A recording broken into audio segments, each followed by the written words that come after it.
इस वक्त एक बेहद दुखद और ऐतिहासिक खबर सामने आई है। ईसाई समुदाय के सबसे बड़े धर्मगुरु 88 वर्षीय पोप फ्रांसिस का निधन हो गया है। वह लंबे समय से बीमार थे और अस्पताल में भर्ती थे। वह डबल निमोनिया और किडनी फेल की समस्याओं से जूझ रहे थे। उनको लंबे समय से ऑक्सीजन सपोर्ट दिया जा रहा था। उनको लगातार खून चढ़ाया जा रहा था। उनकी सेहत को लेकर बढ़ती चिंताओं के बीच काफी पहले से अगले पोप के चुनाव को लेकर चर्चाएं तेज हो गई थीं। दरअसल वेटिकन कैथोलिक चर्च नेतृत्व परिवर्तन के लिए एक संरचित प्रक्रिया का पालन करता है। पोप के निधन या उनके अक्षम हो जाने पर वेटिकन के secretary of state cardinals Pietro Parolin नए पोप के चुने जाने तक चर्च के दैनिक कार्यों का प्रबंधन करेगा। अगले पोप के चुनाव में 2 भारतीय कार्डिनल्स को वोट देने का अधिकार होगा, जिसमें इस महत्वपूर्ण निर्णय प्रक्रिया में भारत की उपस्थिति महत्वपूर्ण हो जाएगी। 79 वर्षीय cardinal George Alencherry Syro Malabar Catholic church के प्रमुख वर्क बिशप हैं, जो भारत के सबसे बड़े कैथोलिक समुदाय में से एक हैं। हालांकि उन्होंने 19 अप्रैल 2025 को 80 वर्ष के हो जाने के बाद अपना वोट देने का अधिकार खो दिया है। 51 वर्षीय कार्डिनल जॉर्ज कुवाकर को बीते दिसंबर में कार्डिनल्स के कॉलेज में नियुक्त किया गया है।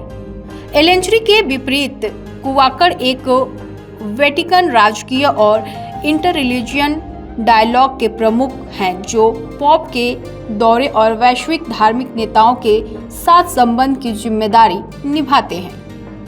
पोप के चुनाव के लिए होने वाले मतदान में वैसे तो भारतीय कार्डिनल्स भाग लेंगे, लेकिन कार्डिनल्स के कॉलेज में 120 से अधिक मतदाता हैं। ये दुनिया के अलग अलग क्षेत्रों का प्रतिनिधित्व करते हैं।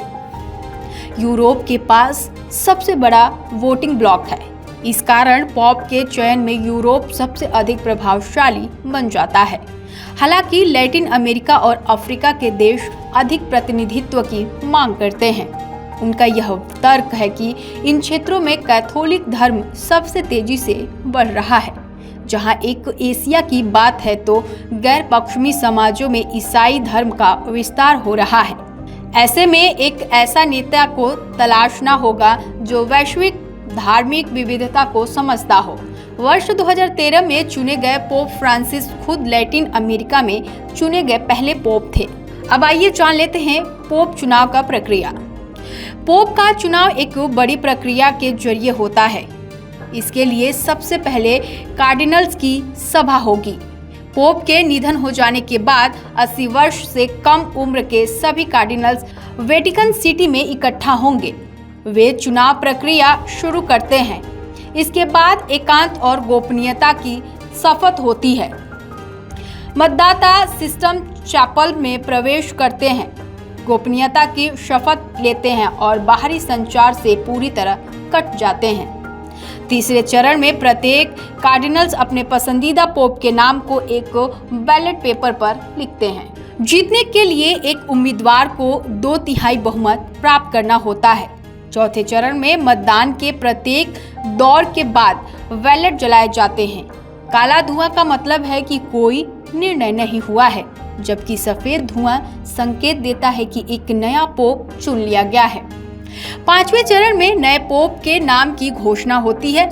एक वरिष्ठ कार्डिनल्स सेंट पीटर बेसिलिका की बालकनी पर आकर हाबेमुस पापन हमारे पास एक पोप है की घोषणा करता है।